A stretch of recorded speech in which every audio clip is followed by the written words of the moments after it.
السلام علیکم ورحمۃ اللہ وبرکاتہ۔ امید ہے کہ تمام ساتھی خیر و عافیت سے ہوں گے۔ دوستو، ایک سوال بہت زوروں سے چل رہا ہے کہ جو لباس علماء کرام کے لیے خاص ہے یا جو لباس علماء کرام پہنتے ہیں اس کو عوام پہن سکتی ہے یا نہیں، یا جو لباس عوام استعمال کرتی ہے اس کو علماء پہن سکتے ہیں یا نہیں۔ تو آؤ دوستو، اس سوال کے بارے میں ہم دارالعلوم دیوبند کا فتویٰ دیکھتے ہیں اور دیکھتے ہیں کہ دارالعلوم دیوبند اس کے بارے میں کیا فتویٰ دیتا ہے۔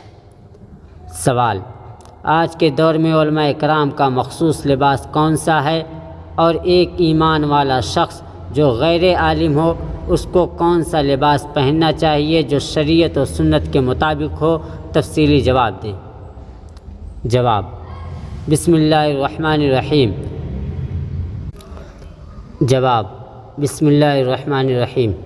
شریعت مطہرہ نے لباس کے متعلق کسی خاص وضع کی پابندی لازم نہیں کی ہے، البتہ اس کے کچھ حدود اور شرائط متعین کیے ہیں، جیسے لباس کا اعضائے مستورہ کے لیے ساتر ہونا ضروری ہے، لباس میں کفار اور فساق کی مشابہت اختیار نہ کی جائے، لباس میں بڑائی، تکبر، فخر و نمائش اور بیجا تکلفات سے اعتراض کیا جائے، مرد کا لباس ٹخنوں سے اوپر رہے، وغیرہ وغیرہ۔ پس جو لباس ان حدود کے دائرے میں رہتے ہوئے پہنا جائے گا وہ شرعی لباس کہلائے گا، اور عالم اور غیر عالم دونوں کے لیے اس کا پہننا جائز ہوگا۔